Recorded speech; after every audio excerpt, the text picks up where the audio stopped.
Madhava Kunja Bihari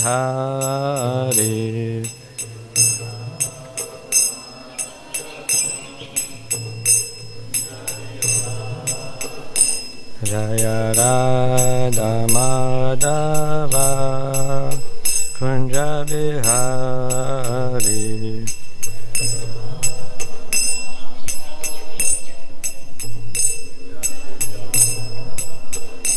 Jaya Gopi Jana Vallabha Giri Varadari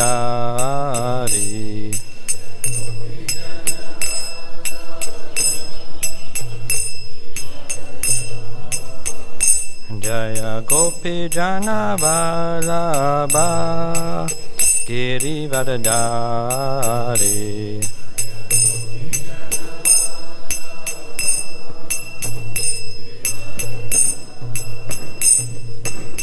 Yashodanandana Brajajana Ranjana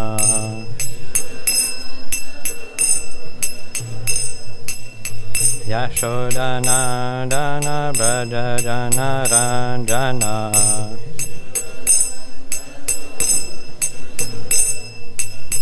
Yamunatira Vanachari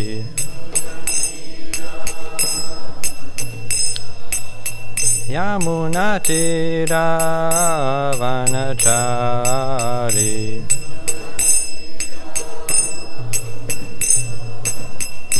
Jaya Radha Madhava Kunja Bihari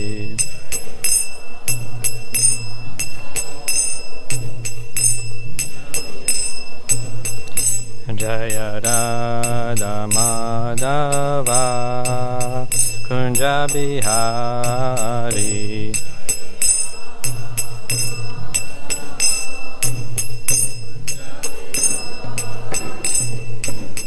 Hare Krishna Krishna Krishna Hare Hare Hare Rama Rama Rama Hare Hare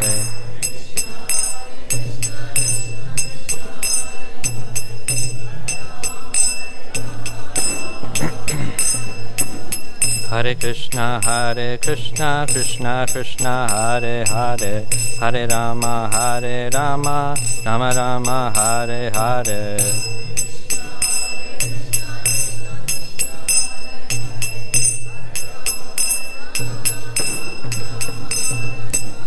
Hare Krishna Krishna Hare Hare Hare Rama Rama Hare Hare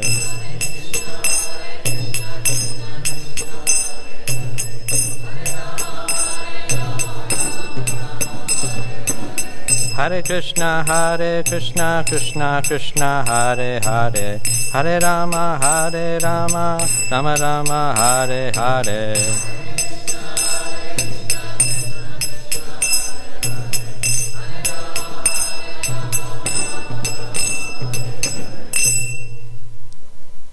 Shri Radha Madhava ki Shri Radha Radhanath ki Jayam Vishnu Pada Paramamsa Parivrakacharya Astotara Shata Shri Srimad A.C. Bhaktivedanta Swami Srila Prabhupada ki Senapati Bhakta Srila Prabhupada ki Mantra Upasaka Srila Prabhupada ki BBT Founder Srila Prabhupada ki ISKCON Samstapakacharya Srila Prabhupada ki Savior of the whole world Srila Prabhupada ki Preeminent Shiksha Guru Srila Prabhupada ki Jayam Vishnu Pada Paramamsa Parivrakacharya Astotara Shata Shri Srimad Bhakti Siddhanta Saraswati Goswami Maharaj Prabhupada ki Namacharya Shri Haridas Thakur ki Ananta Koti Vaishnava Vrinda ki Premse Kaho Shri Krishna Chaitanya Prabhu Nityananda Shri Advaita Gadadara Shivasadi Gaura Bhakta Vrinda ki Shri Gopa Gopinath Shama Kun Radha Kun Giri Govardhan ki Shri Vrindavan Dham ki Mayapur Dham ki Ganga Maya ki Yamuna Maya ki Tulsi Maharani ki Sama Vyata Bhakta Vrinda ki Gaura Premanande All glories to assembled devotees All glories to assembled devotees All glories to assembled devotees All glory to Shri Guru and Shri Gauranga. All glory to Srila Prabhupada. Om Namo Bhagavate Vasudevaya. Om Namo Bhagavate Vasudevaya. Om Namo Bhagavate Vasudevaya.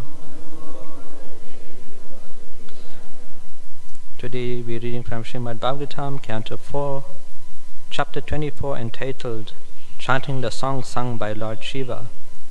Today we are reading text number 54. You can repeat after me.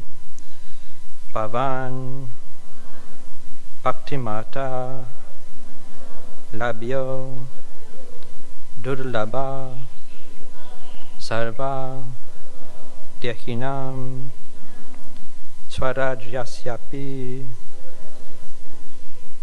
Abhimata Ekantenatma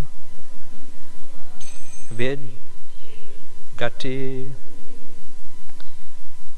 Bhavan Bhaktimata Labhyo Bhavan Bhaktimata Labhyo Durlabha Sarva Dehinam Durlabha Sarva Dehinam Swarajyasya Pi Abhimata Swarajyasya Pi Abhimata Ekantenatma Vidgati Ekantenatma Vidgati Bhavan Bhaktimata Labhyo Durlabha Sarva Dehinam Swarajyasyapi Abhimata Ekantenatma Vidgati.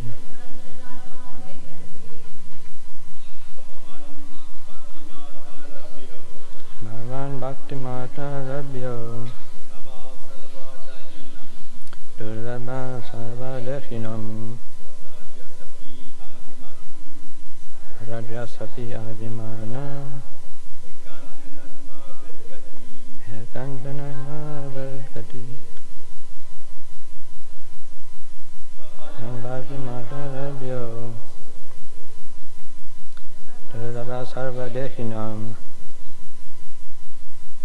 Swarajyasyapi Abhimata Ekantenatma Vidgati Labhyo Durlabha Sarva Dehinam Swarajyasyapi Ekantenatma Vidgati Bhaktimata Labhyo Durlabha Sarva Dehinam Swarajyasyapi Abhimata Ekantenatma Vidgati Bhavan Bhaktimata Labhyo Durlabha Sarva Dehinam Swarajyasyapi Abhimata Ekantenatma Vidgati. Bhavan, your grace, Bhakti Mata, by the devotee, Labhya, obtainable, Durlabha, very difficult to be obtained, Sarva Dehinam, of all other living entities,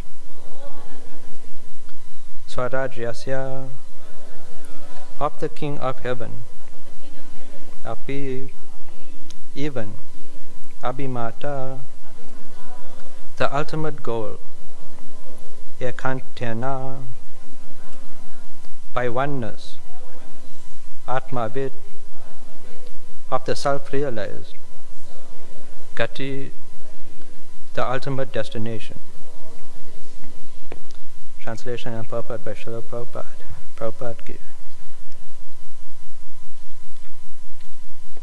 My dear Lord, the king in charge of the heavenly kingdom is also desirous of obtaining the ultimate goal of life, devotional service.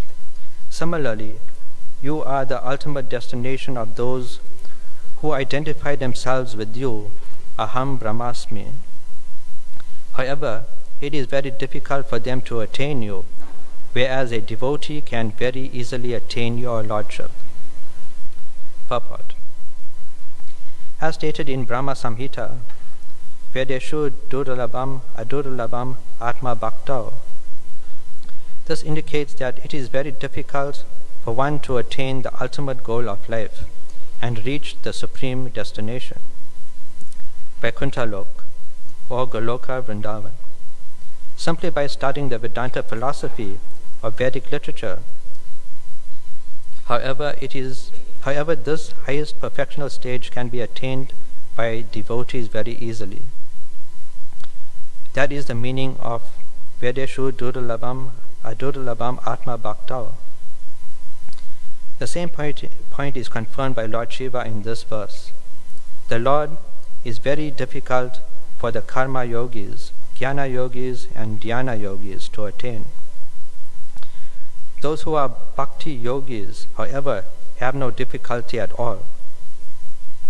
In the word Swarajyasya, Swar refers to Swargalok, the heavenly planet, and Swarajya refers to the ruler of the heavenly planet, Indra. Generally, karmis desire elevation to heavenly planets, but King Indra desires to become perfect in bhakti yoga. Those who identify themselves as Aham Brahmasmi, I am the Supreme Brahman, one with the absolute truth, also ultimately desire to attain perfect liberation in the Vaikuntha planets or Goloka Vrindavan. In Bhagavad Gita 1855, it is said, Bhakti mam abhijanati yavan yash chasmi tatvataha tato mam tatvato gyatva vishate tad anantaram. One can understand the Supreme Personality as he is only by devotional service. And when one is in full consciousness of the Supreme Lord by such devotion, he can enter into the kingdom of God. Thus, if one desires to enter into the spiritual world, he must try to understand the Supreme Personality of Godhead by practicing Bhakti Yoga. Simply by practicing Bhakti Yoga, one can understand the Supreme Lord in truth. But without such understanding, one cannot enter the spiritual kingdom. One may be elevated to the heavenly planets, or may realize himself as Brahman, Aham Brahmasmi, but that is not the end of realization. One must realize the position of the Supreme Personality of Godhead by Bhakti Yoga, then real perfection of life is attained. Om Jnana Timirandasya Gnanjana Shalakaya Chakshul Unmilitam Yena Tasmai Shri Gurave Namaha. Shri Chaitanya Manobishtam Stapitam Yena Bhutale Swayam Rupa Kada Mayam Dadati Swapadantikam. Vancha Kalpatarubhyascha Kripa Sindhu Bhaevacha Patitanam Pavanebhyo Vaishnavebhyo Namo Namaha. He Krishna Karuna Sindho Dinabandho Jagatpate Gopesha Gopika Kanta Radha Kanta Namostate Tapta Kanchana Gaurangi Radhe Vrindavaneshwari Prishabhanu Sutadevi Pranamami Hari Priya. Jai Shri Krishna Chaitanya Prabhu Nityananda Shri Advaita Gadadara Shivasari Gaura Bhakta Vrinda. Hare Krishna Krishna Krishna Hare Hare Hare Rama Rama Rama Hare Hare. The translation again. My dear Lord, the king in charge of the heavenly kingdom is also desirous of obtaining the ultimate goal of life, devotional service. Similarly, you are the ultimate destination of those who identify themselves with you, Aham Brahmasmi. However, it is very difficult for them to attain you, whereas a devotee can very easily attain your Lordship. Hare Krishna.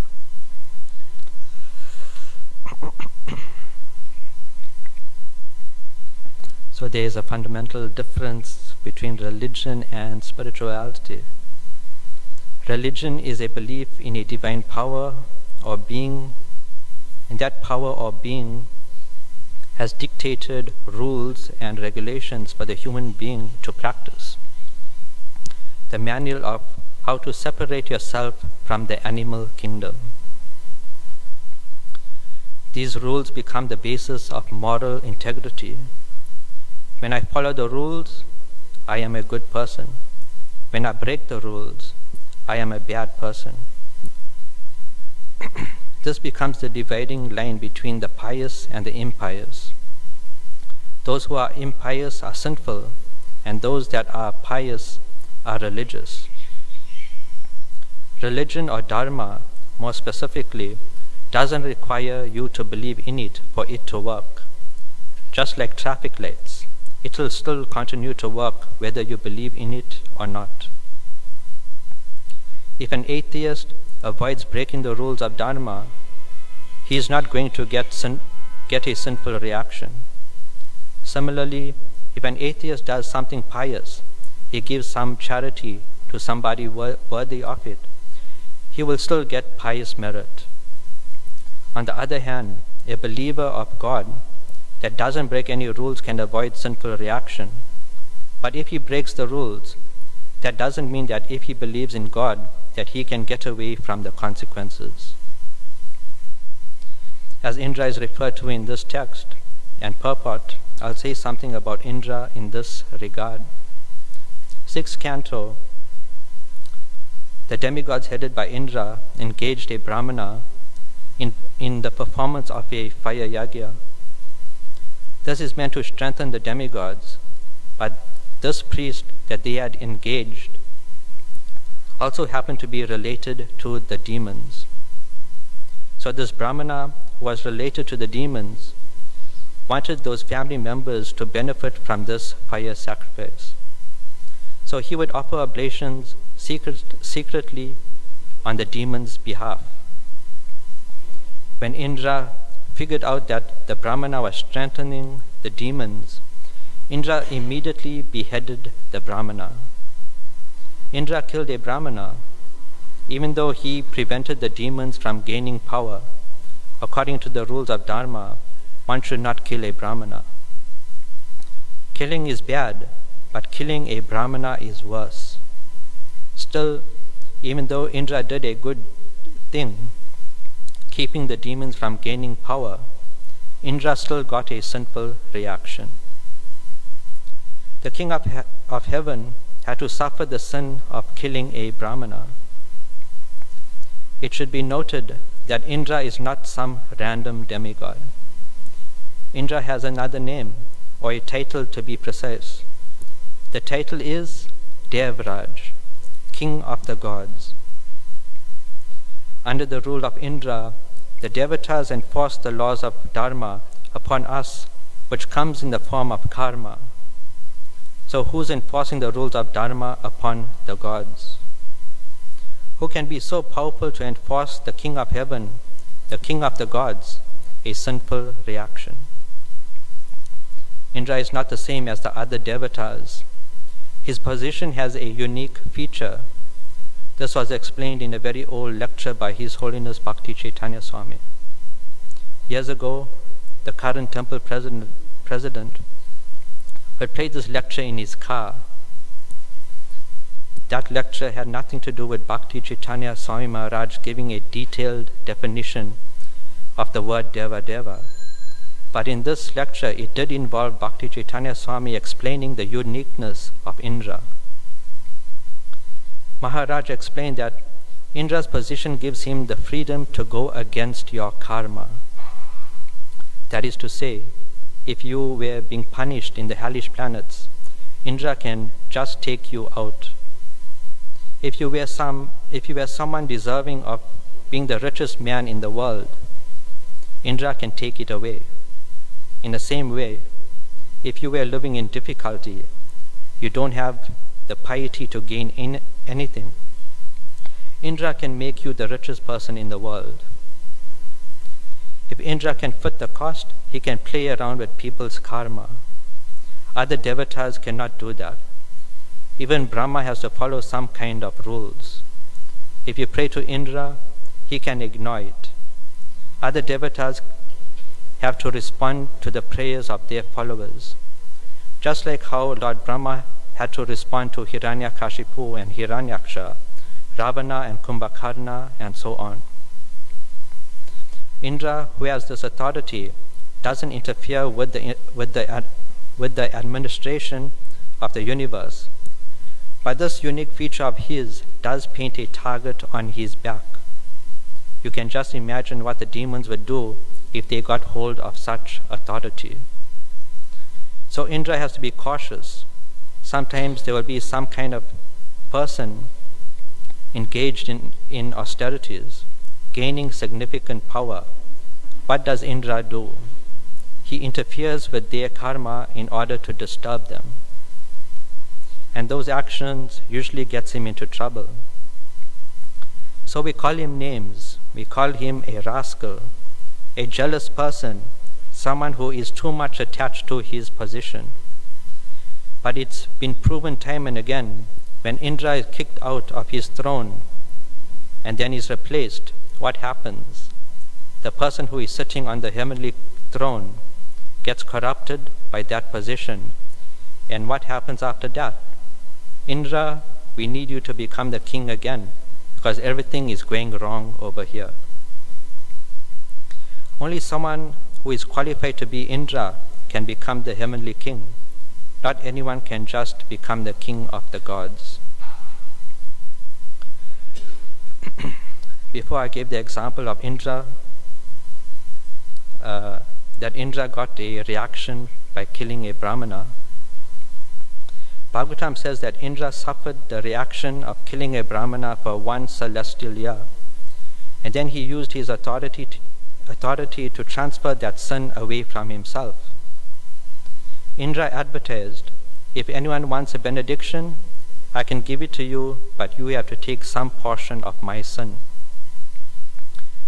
So 4 kinds of entities accepted boons from Indra, and each one took 25% of the sin of killing a Brahmana. It said that the earth planet took a boon and got a reaction. The reaction was that certain places on the planet became barren land, like the desert, for example. Prabhupada would say that people who are born in such places are born with 25% of the sin of killing a Brahmana. Then water had taken a boon, and the reaction they got came in the form of foam. The plants took a boon from Indra, and the reaction they got came in the form of sap. Sometimes you may pick a flower or break a branch, then you see some kind of liquid coming out of the plant. That is 25% of the sin of killing a Brahmana. Lastly, women in general accepted a boon from Indra, and they received 25% of killing a Brahmana, the sin of killing a Brahmana. And Bhagavatam says that since then, women have been going off the altar. Shri Shri Radha Radhana ki, Srila Prabhupada ki. Other devatas cannot do what Indra did. Only Indra can manipulate people's karma, including his own. Everyone should also take special note that the Indra that I've spoken about so far is not the same Indra that Lord Shiva is talking about. Actually, the Indra that Lord Shiva is talking about is much more powerful. The last time I gave class, I said that this was Swayambhuva Manu's timeline. There are many clues that prove this point, and one comes from this canto, 4:18:12. After hearing the auspicious and pleasing words of planet Earth, the king accepted them. He transformed Swayambhuva Manu into a calf and milk all the herbs and grains from the earth in the form of a cow, keeping them in his cupped hands. Swayambhuva Manu is the first father of mankind. He is the grandfather of Dhruva Maharaj. Everything that we've read in the 4th canto is happening within Dhruva Maharaj's lineage. Prithu Maharaj is a descendant of Dhruva Maharaj. And Prithu Maharaj has milked the earth planet by turning his ancestor, Swayambhuva Manu, into a calf. The 10 prachetas that Lord Shiva is instructing are descendants of Prithu Maharaj and are also coming in the lineage of Dhruva Maharaj. Swayambhuva Manu will still be around after Dhruva Maharaj's lineage comes to an end. So we can confirm the timeline. Everything we read is happening in Swayambhuva Manu's lifetime. When we know the timeline, we can come across hidden information. For example, Lord Shiva is instructing the prachetas after his wife Sati has passed away. That is significant information. Who is Sati's father? Daksha. As we continue Bhagavatam, we will find out that the 10 prachetas will marry a girl named Marisha. The prachetas and Marisha have only one child. Guess what that child's name is? That child's name is Daksha. The same Daksha that was Sati's father has reincarnated as the son of the prachetas. The same Daksha who wanted Lord Shiva to respect him as a superior is born into a family where his superiors offer respect to Lord Shiva. That is a full circle of what goes around comes around. This piece of information would remain hidden if you haven't figured out the timeline and the connection. Just like we can identify some hidden information like that, we can also identify which Indra was active in that timeline. Indra is not a name, it is a title. Every Indra has their given name, and the Indra that Lord Shiva is talking about in this text is the son of Akuti, the very first Indra. Swayambhuva Manu had 5 children, 2 boys and 3 girls. In order, their names are Priyavrata, Uttanapad, Akuti, Devahuti, and Prashuti. Bhagavatam goes into significant detail about Swayambhuva Manu's grandchildren, except for the son of Akuti. Prashuti's daughter is Sati. Bhagavatam tells us about her husband Lord Shiva, and her father Daksha. Devahuti's son is Lord Kapila. Bhagavatam tells us about Lord Kapila and the Sankhya philosophy. Uttanapad's son is Dhruva Maharaj. Bhagavatam tells us how Dhruva became a pure devotee in 6 months at the age of 6. How he nearly wiped out the Yaksha race, and how he went back home, back to Godhead. Priyavrata's son is Agnidra. Bhagavatam tells us that he ruled this planet. When he left his body, he didn't go to the spiritual world because he was attached to his wife, who was already residing in the heavenly planets. And the Supreme Personality of Godhead, Rishabdev, became one of his descendants. Very elaborate details about 4 of the grandchildren of Swayambhuva Manu. But what about the son of Akuti? There's only a few verses in the first chapter of the 4th canto, and then Bhagavatam never gives us the backstory. It's like Bhagavatam is purposefully keeping information about the son of Akuti hidden. Akuti's son is named Yagya. Yagya, dear devotees, is an incarnation of the Supreme Personality of Godhead, complete Vishnu Tattva incarnation. In the 8th canto, it's described in a couple of verses that the demons and Rakshasas wanted to devour Swayambhuva Manu. Yagya, being the super soul in everyone's heart, understood the intentions of the demons and Rakshasas. So he gathered his own sons and other demigods to fight against the enemies and saved Swayambhuva Manu. Afterwards, Yagya took the post of the king of heaven, king of the gods, and became the very first Indra. Bhagavatam is like a puzzle. You put the right pieces together, you will find secrets. Yagya, the Supreme Personality of Godhead, the first Indra, is one of those secrets. In the timeline of Swayambhuva Manu, Prahlad Maharaj was also present.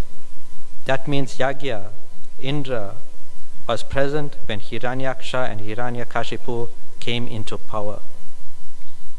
When Hiranyakashipu went to perform austerities, Indra organized the armies of devatas to attack the demons.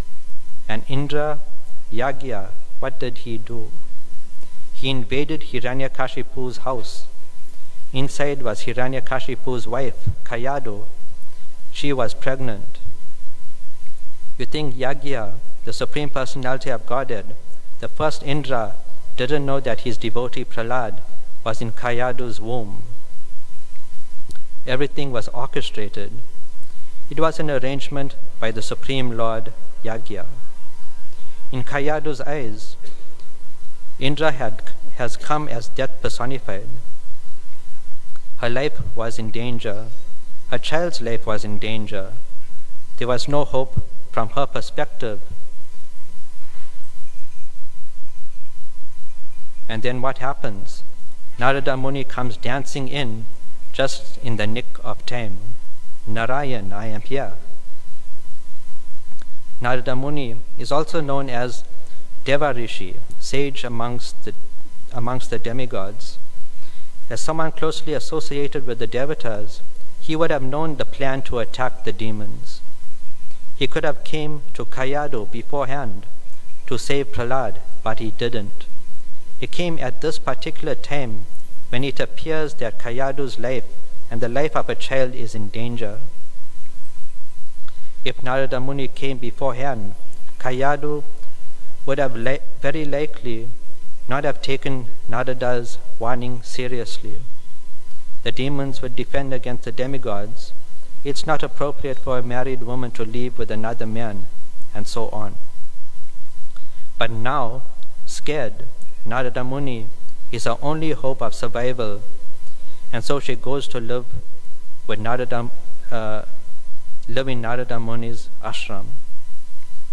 All of it was a plan designed by Indra, who is Yagya, the Supreme Personality of Godhead. What was the goal of the plan? The plan was to get Prahlad out of the association of demons and into the association of devotees. Expert arrangements by the Supreme Lord. Sometimes the Supreme Personality of Godhead plays the role of the antagonist. In the Mahabharata, it's described by the devotees that the whole war was orchestrated by Krishna. The Mahabharata gives the example. Duryodhana visits Indraprasth that was built by Danava Maya, and under the rule of the Pandavas, Duryodhana was impressed by the structure of the building. The ceiling looks like the floor looks like the ceiling, and so on. Then Duryodhana mistakes water for solid ground and ends up falling into the body of water.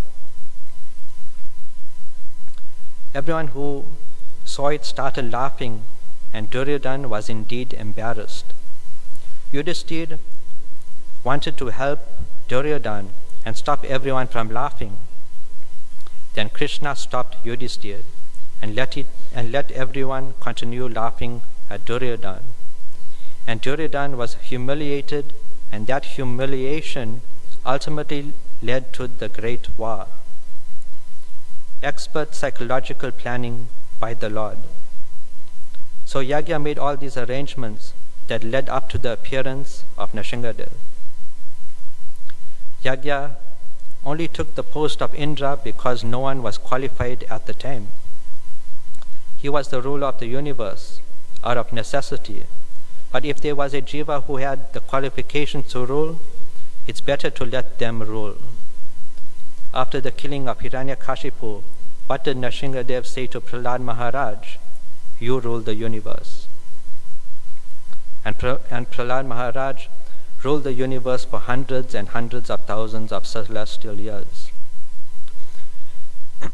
The same Indra, Yagya, was involved in another pastime that was covered in the past few months. Chapter entitled Prithu Maharaj's 100 horse sacrifices. In that chapter, Lord Brahma told Prithu Maharaj, let there only be 99 horse sacrifices, because someone kept stealing the 100th horse. Who was stealing the 100th horse? Indra. What's Indra's personal name? Yagya. So the horse meant for Yagya was taken by Yagya. Then what was the problem? In the next chapter, Indra comes back with Narayan. Prabhupada says in one purport that Indra is so powerful that he can move with Narayan. Yet for the rest of Bhagavatam, such a case where Indra can move with Narayan is never repeated. You can imagine just how many speakers sat on the Vyasasan and spoke about this Indra in particular. Indra is such a rascal. Indra is jealous of Prithu Maharaj. Indra is full of false ego. Indra is attached to his position. Indra can't control the senses. This Indra in particular is Yagya, the Supreme Lord. Do you really think you made any spiritual advancement blaspheming him? So Lord Shiva is talking about that Indra who is Yagya. A very interesting point is being made by Lord Shiva. Indra desires life's goal, devotional service. We established the timeline. We identified who Indra is. Indra, personal name, Yagya, an incarnation of the Supreme Personality of Godhead, Vishnu Tattva. Lord Shiva is saying that this Indra, Yagya, wishes to engage in pure devotional service. Not be a recipient, but to actually be a servant. This is confirmed by Gopal Bhatta Goswami, one of the 6 Goswamis. Gopal Bhatta Goswami once had a disciple that was a devotee of Radharani. He'll do everything for Radharani, but he'll never do anything for Krishna, not even celebrate Janmashtami. Gopal Bhatta Goswami would advise his disciple that Radharani is the consort of Krishna, and it would be pleasing to Radharani if you worship Krishna. The disciple didn't follow the good advice of his guru. Only worshipped Radharani, ignored Krishna. Because of this, Gopal Bhatta Goswami rejected him as a disciple and said that his disciple's view was atheistic. So the disciple went his own way, established his own sampradaya, had his own followers. Then one day bandits came to do what bandits do best. In that situation, that disciple was beheaded and his head was thrown into the river. Down the river somewhere, Gopal Bhatta Goswami was taking his bath, and the head of his disciple came floating towards him. And when the head came in front of Gopal Bhatta Goswami, the head started crying, "I'm sorry, Gurudev, I was wrong." Gopal Bhatta Goswami forgave him, and the disciple passed away completely.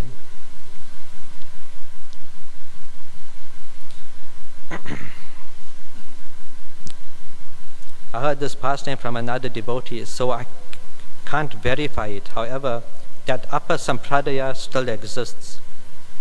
That disciple founded it, and he doesn't even have Gopal Bhatta Goswami listed as his guru. Instead, his followers say that Radharani is his guru.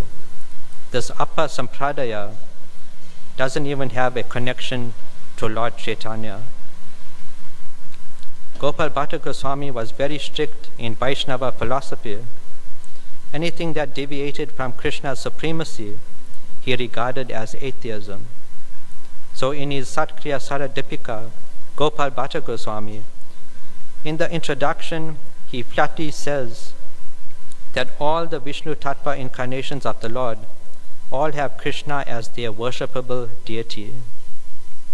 So if some fool thinks that even the incarnation of the Lord, if some fool thinks that even the incarnations of the Lord are separate, independent entities, they are wrong. The same will go for worship of Srimati Radharani in the absence of Krishna, foolery. Just like we are Jiva Tattva, minute part and parcels of the Supreme Personality of Godhead, the Vishnu Tattva incarnations of the Lord are also part and parcels of the Lord. They have their own free will and individuality. The only difference is that they are maxed out part and parcels. It's not something that neophyte devotees would come to grasp having just started Krishna consciousness. In fact, Prabhupada understood that his disciples were beginner devotees and wouldn't understand high-level Krishna consciousness. So throughout the Bhagavatam, whenever an avatar of Krishna is mentioned, Prabhupada would translate it as the Supreme Personality of Godhead. Prabhupada simplified Krishna consciousness so that we don't become confused, because he understood that we are stupid. In reality, the Supreme Personality of Godhead is a title that solely belongs to Krishna and nobody else. No incarnation can be equal to nor superior than Krishna.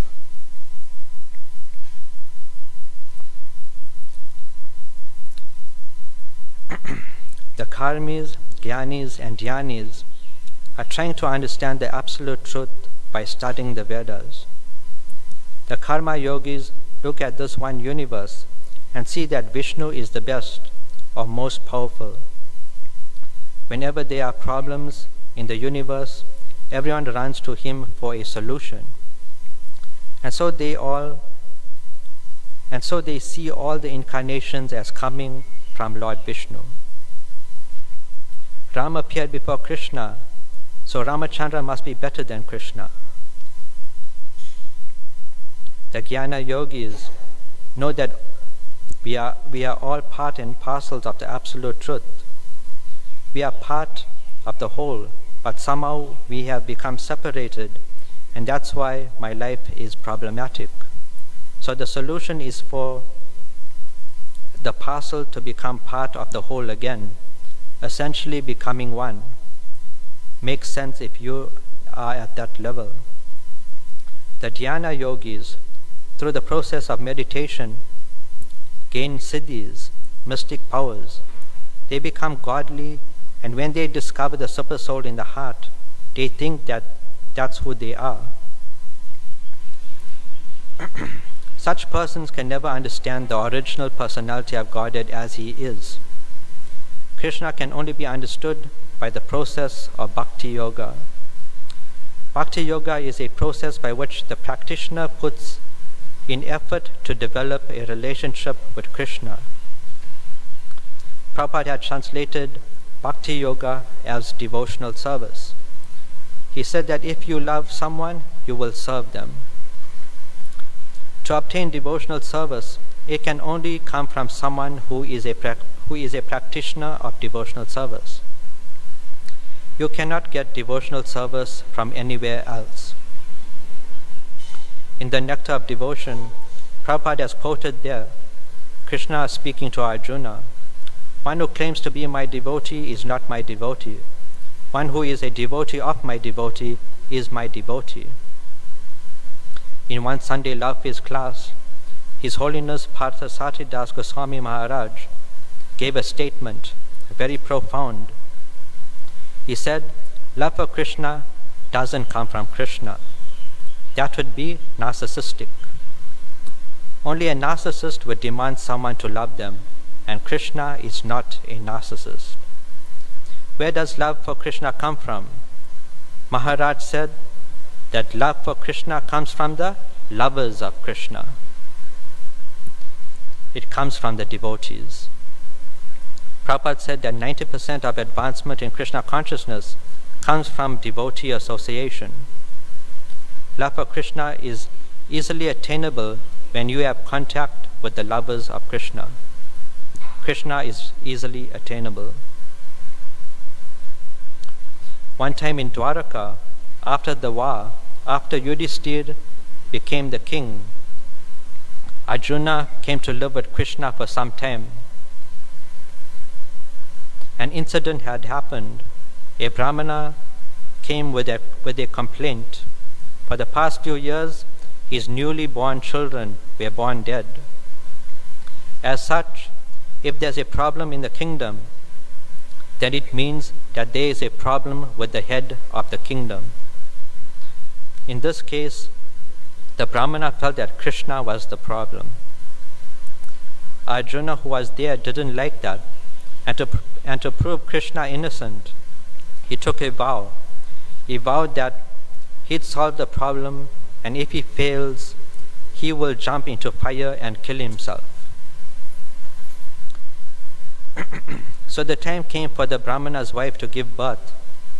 Immediately, Arjuna could sense an anomaly. Arjuna tried to attack the invisible enemy, but he failed. In turn, Arjuna was ready to kill himself. Seeing that his devotee and friend was going to kill himself, Krishna decided to stop Arjuna and solve the problem. Krishna asked Arjuna to hop onto his chariot, and they set off to find the culprit. They left Dwaraka, they left Mathura, they left Bharatvarsha, they left Jambudvip, they left the Brahmanda, and left the material world altogether. Then they entered the abode of Mahavishnu. When Krishna and Arjuna arrived, they found the children of the Brahmana.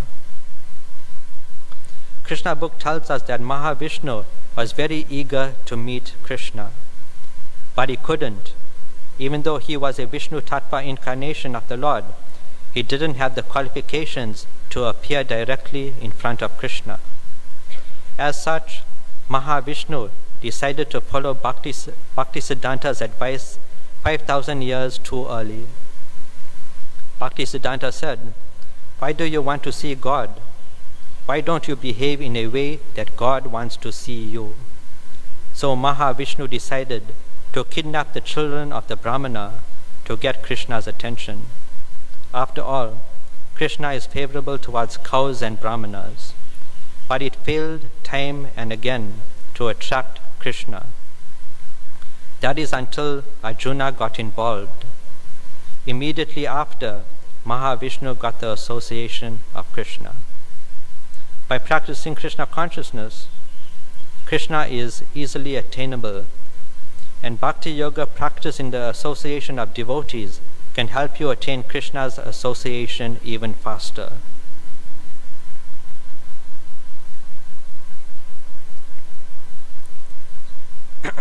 I'll conclude with this point. Indra desires the ultimate goal of life, devotional service. Even if you exclude the first Indra, Yagya, there are 5 other Indras that had appeared before the current Indra. The second Indra was named Rochan. He was the son of the first Indra. In the Indian community, there are some people named Roshan. That name comes from the second Indra, Rochan. The third Indra was named Satyajit. The demons and the Rakshasas combined their forces to overwhelm him. In turn, an incarnation of the Lord had come to kill the demons and Rakshasas. The fourth Indra was named Trishika. During his time, the authority of the Vedas was lost. As such, the devatas headed by Trishika upheld the authority of the Vedas using their own power. The fifth Indra was named Vibhu. During his time, there didn't appear to be any trouble.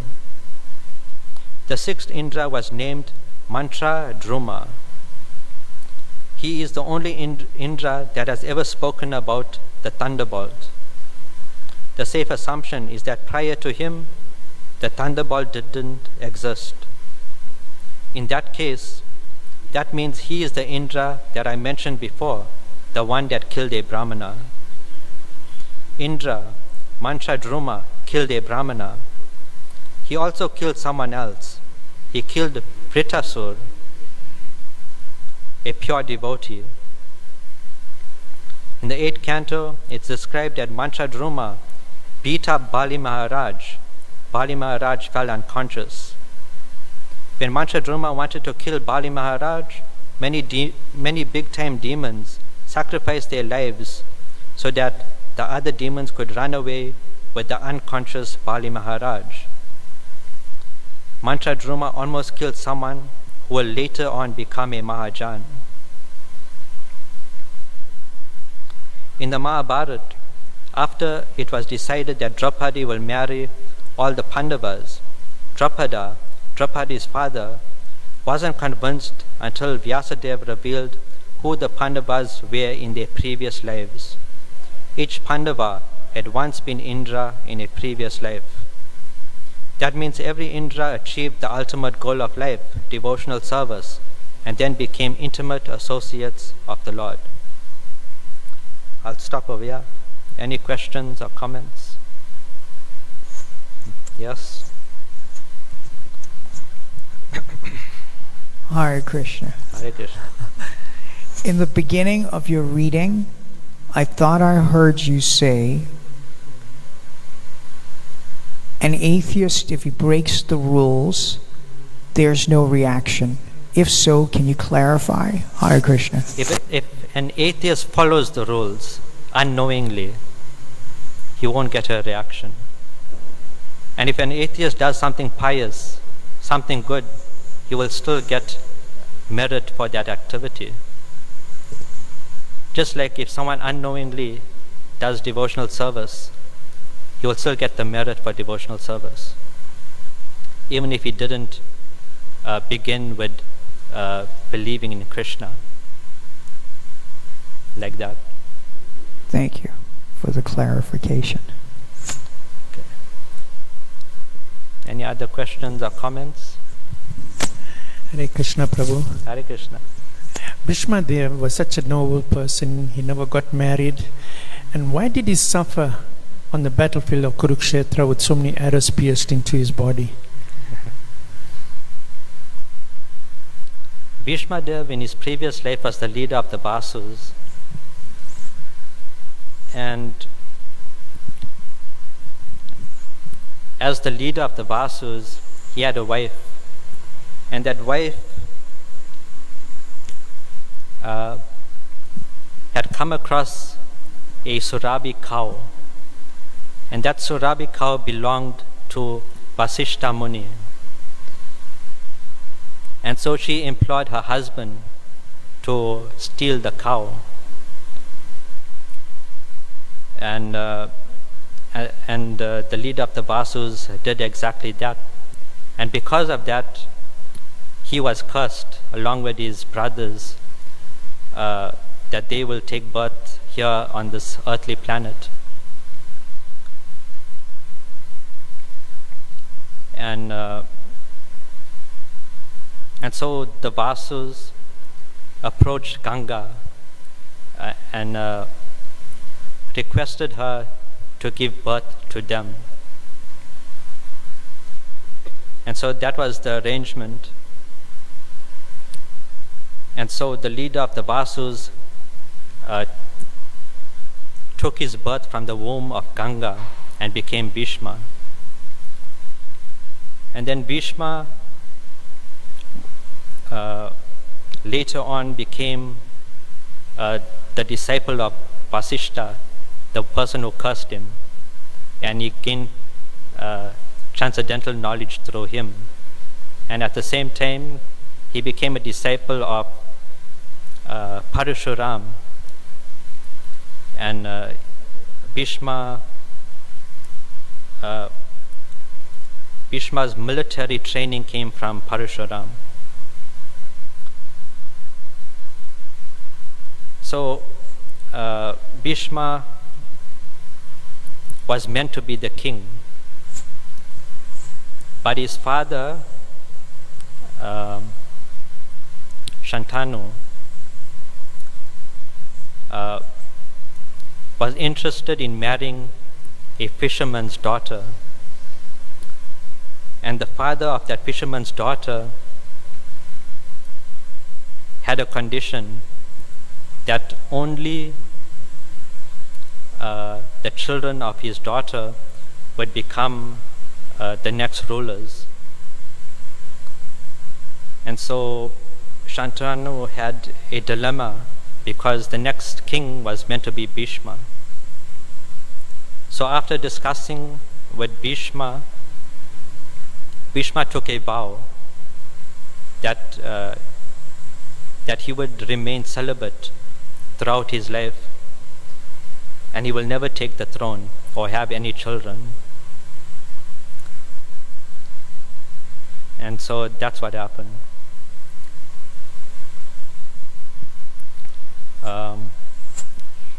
And then later on, towards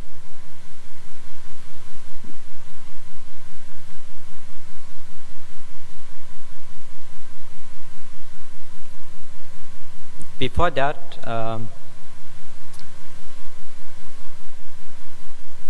Bhishma's stepbrothers, they came of age and they were ready to marry. And so Bhishma kidnapped in a Swayamvar 3 princesses, Amba, Ambalika and Ambika. And Amba wanted to marry Drupada. And so Bhishma let her go to find her own romance.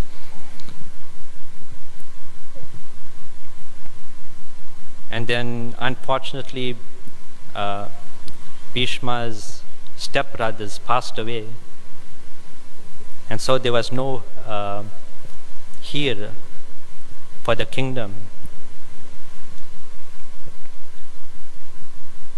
And so Bhishma's stepmother tried to ask Bhishma to impregnate the wives of his late brothers.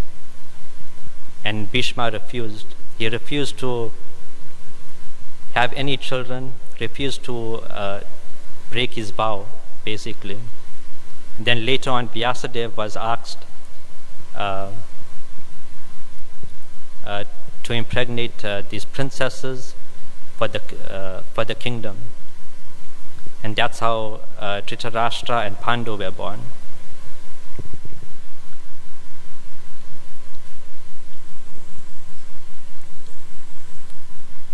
And so Amba, who went to look for her romance, was rejected by Draupad.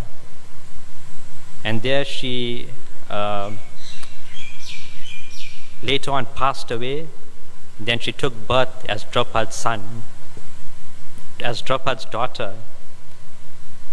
And then she did some austerities and she swapped her gender and became a man. And she wanted to take revenge on Bhishma. And then,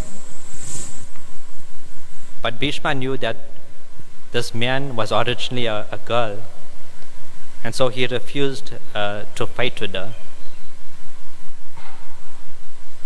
Then fast forward to the battlefield of Kurukshetra. Bhishma, he was the most powerful warrior on the battlefield. No one could defeat him, not even the Pandavas. And so the Pandavas approached Bhishma would requesting him to tell them how to defeat him. And so Bhishma told them that he'll never fight with a woman. And so he told them that this Amba, who has reincarnated, was originally a woman, but now is a man. So if you bring him in front of Bhishma, then he will drop his weapons and he wouldn't fight. And that became the condition by which Arjuna pierced Bhishma with his arrows. And Arjuna pierced so many arrows into Bhishma's body that there wasn't even a finger space in between each arrow. And that became the reason why Bhishma had a seemingly terrible ending. But Bhishma received a boon from his father that he can choose when to die. So even if he was pierced with all these arrows, he was still alive. And Bhishma decided that to leave his body voluntarily, and he left his body in the presence of Krishna and went back home, back to Godhead. Is that okay? Thank you, Prabhu. You see, when before Bhishma could die, he asked Krishna, why do you have to suffer like this? So Krishna told him, the two things you did in this lifetime that wasn't good. One was Draupadi, when she was getting disrobed in the court, he never stopped that. And another one, when he was young, he was walking through a forest, and there was a python, a big snake came on his way, and he took the python and he threw it in a bunch of where there was thorny bush, and the python was suffering to come out, and the python cursed him that you're going to be suffer like this, like how the so that is one sadhu was telling me in Vrindavan this story. Thank you, Prabhu. Hare Krishna. Srimad Bhagavatam ki, Srila Prabhupada ki.